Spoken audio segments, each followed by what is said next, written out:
You write in here that your dream for the book is to unleash a tidal wave of holy moments.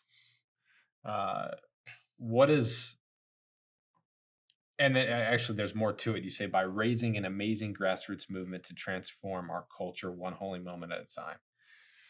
Um, what gives you hope that that's possible, and what does that look like? It's the only solution.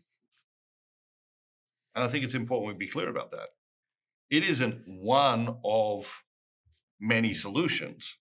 It isn't one option. It's not like, oh, here's 6 options for the solutions to our problems as individuals, as a church, and as a world. Mm. Pick whichever one of the 6 you want. Like, this is the only one. It is the solution. And um, and I've known that my whole life. I think I probably have not spoken as boldly about it as I should have in retrospect.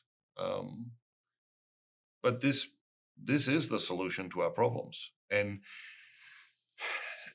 that's obviously an enormous statement. And I do think it is important to break it down. But if people have, like, let's say, a troubled relationship, how many holy moments would it take to turn that relationship around? Okay, I don't know. It might be one, it might be 10, it might be 10,000.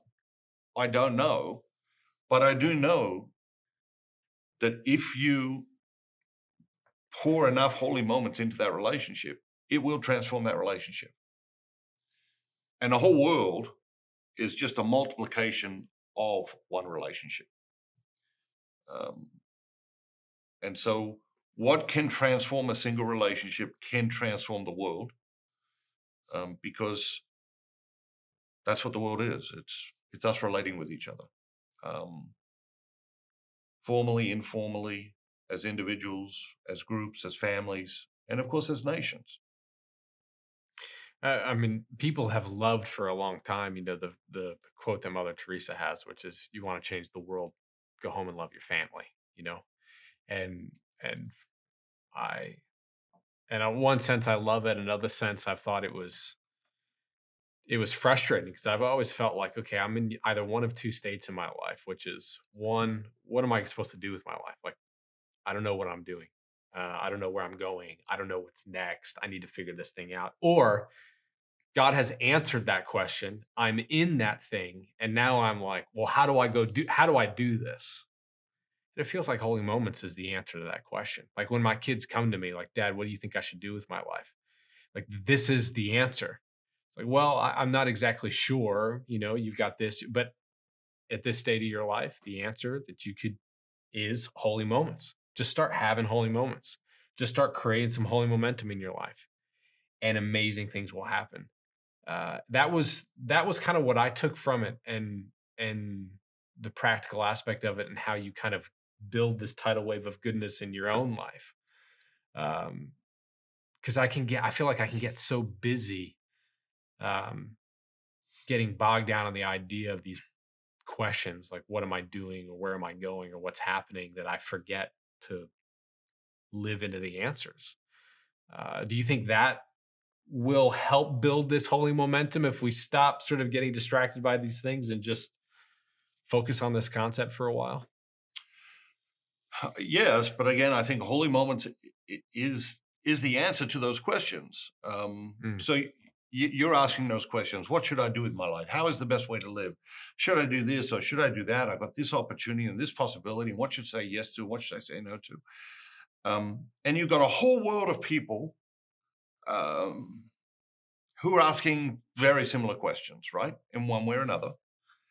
And when that person came to Mother Teresa and asked her that question, that person was representing the whole world, everyone who had ever lived and everyone who will ever live, who have all of those questions.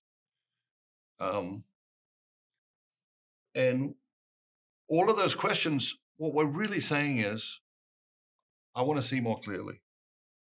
I want clarity. I'm confused. I'm living in a world of chaos. In that confusion and chaos, I want clarity.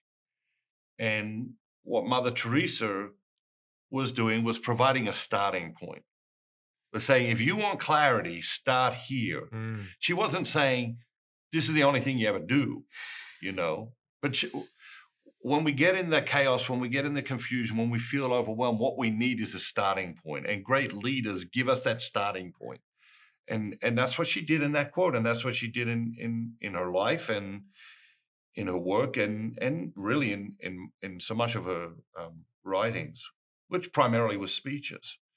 Um, Holy moments is the pathway to clarity. I don't care what your question is. Okay. Whatever question you are trying to answer in your life, whatever question you're wrestling with in your head, heart, or soul, um, create holy moment. Every holy moment you collaborate with God to create will bring more clarity to that question. Mm. And so it's multidimensional. It is a path to clarity. And it is a path out of the chaos and confusion of our lives and the world into the clarity that God wants us to live and thrive in.